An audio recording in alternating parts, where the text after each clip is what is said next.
So I want to talk about David Goggins and the truth behind him training none other than Tony Ferguson. I think it's a bad idea. First and foremost, it's just going to do nothing but lower your testosterone. And why is that? Because you got to understand, military training is literally designed to break you down. It is meant to test your mental fortitude, which, by the way, Tony Ferguson never had a problem to begin with. And it's not to do anything with enhancing, let's say, your athletic prowess. Now, is there some elements of military training that requires you to, let's say, have a little bit of athleticism? Yes, obviously, with the rope climbing, the obstacle courses, and perhaps maybe even the endurance aspect of it, if you want to count that as some sort of athletic prowess in some kind of way. All of these are very helpful. However, the biggest problem that you have to understand is that your testosterone levels are going to get lowered, and not only that, you're going to be overtrained. So this is something that a lot of people really need to take into consideration when they give this entire hoorah about David Goggins training Tony Ferguson, which in my opinion is highly inconducive to what you need to do as a prize fighter, and in particular as an athlete. So why is this celebrated? Well, for one, you got to understand something about David Goggins. He inspires a lot of people, and that's great. Now, who is he exactly inspiring? Is he inspiring athletes? Maybe, to a certain extent. But you know who else inspires athletes? Arnold Schwarzenegger. Now, why is this important to understand? As a bodybuilder, and I'm talking about Arnold Schwarzenegger as a bodybuilder, he's influenced athletes. He's also influenced many fighters. So why is he significant in the world of, let's say, combat sports or other athletics that have nothing to do with bodybuilding? Well, what Arnold Schwarzenegger embodies is hard work. Hard work in your own craft. Meaning that if your craft is to wake up every morning and do isolated training with different body parts that you work on, granted, great. That's what you're supposed to do as a bodybuilder. And you have work ethic in order to accomplish that. Now, in order to have work ethic as, let's say, a boxer, a mixed martial arts fighter, a Muay Thai fighter, a jiu-jitsu guy, these are all different elements of, let's say, training and methods that you have to do, but the mentality of hard work and dedication is all but the same, just in a different craft. So this is very important to understand. That's the reason why a lot of people celebrate this idea of Tony Ferguson working out with David Goggins. To me, I'm not a casual. I understand not just military training, by the way. I also understand mixed martial arts training, prize fighting, and getting ready for competitions. And I can tell you, being a participant of those two worlds, they're very opposite of each other in the requirements that you need. For one, in the military, you got to understand there's aspects of sleepless nights. Why is that? Well, you could probably take a guess, because you're going to be doing night raids. You're going to be out kicking doors down in the middle of the night, and then you're going to have to be able to adapt yourself into using night vision goggles if needed in a certain environment, in a certain terrain. And on top of that, you have a whole group of people to back you up, which means that you're not going in there in a one-on-one situation. So this idea of being a peak athlete in a war zone may not always be the most conducive aspect of your training.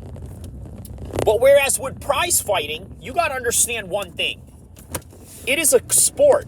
Yes, a lot of people love to make jokes about MMA, saying that it's nothing more than a brawl, nothing more than a street fight, a glorified street fight, and a glorified two guys rolling around on the ground type of thing. It's not.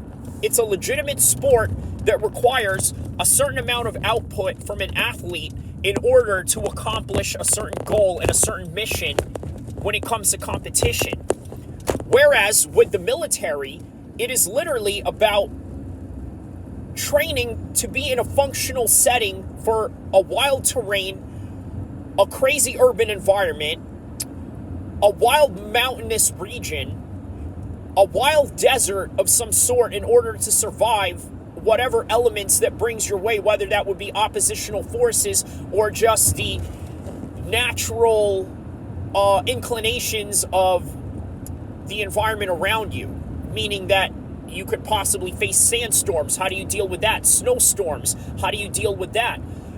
Perhaps maybe even how to swim in the ocean when, let's say, there are certain currents that are in the way or certain animals that are present, whether it's in the sea, land, or air, right? So this is the generalization of military training in its basic form. It's literally designed to break you down, because if you're going to be in a situation where you're going to be broken down, you have to be able to learn how to fight through it. Now, let's talk about the possible benefits of that. Because again, we don't even know if this match is going on. They're talking about that they're canceling it because of some injury that happened. And by the way, if that's the case, who's surprised that David Goggins injured an MMA fighter that's getting ready for an MMA fight? Who is surprised? I'm not surprised, because this training is meant to break you down. Now, does it always break people down? No. But I can tell you, there's a lot of people that have not finished Marine Corps boot camp or have gotten kicked out in between because of stress fractures, because of, let's say, maybe just underlying injuries that they walked into basic training with. Either way, this is a reality in military training.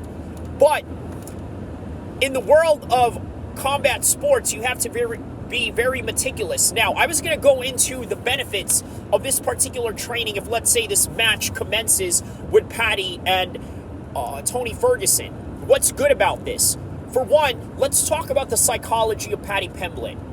If you guys don't know, Paddy Pimblett also did what you would call, I don't know, a little training session with the U.S. Marines down in San Diego, where he did a PT drill with them, meaning physical training. And by the way, to nobody's surprise, the Marines smoked Paddy Pimblett in the PT runs and in the PT sessions, because that's what Marines do. They are built to handle high stress situations and high stamina requirements. But guess what? When they got on the mat and they started grappling and they started sparring, and sparring in a specific sense of just grappling, because from what it looked like in that video in Paddy Pimblett's YouTube channel when he visited the U.S. Marine Corps base down in San Diego, it looked like straight grappling. There was no punches involved. But guess what? Paddy did exactly what professional mixed martial artists do, which is what? He basically tapped out every Marine that was on the mat with him. But a few minutes before, these same Marines were smoking him in a PT run. Now, why were they able to do that? Most MMA fighters should have a better cardio, or should at least be in better shape to a certain degree than, let's say, some random Marine that's not even Special Forces, that's not even in MARSOC, that's not even in Navy SEALs or anything like that. From what it looks like, a lot of these guys look like polks or just non-grunt people, right? So they didn't look like their job was to fight in any capacity. Or I don't know, I could be wrong. Maybe they were infantrymen to a certain extent. But for sure, they were not MARSOC or Tier 1 operating guys. Paddy should be able to smoke these guys because he is the professional athlete. As a professional athlete, you literally are the closest thing to what a Special Forces soldier can potentially be. Khamzat is a great example of that. Obviously, Tony Ferguson, with the marathon-style training that he does, is a great example of that.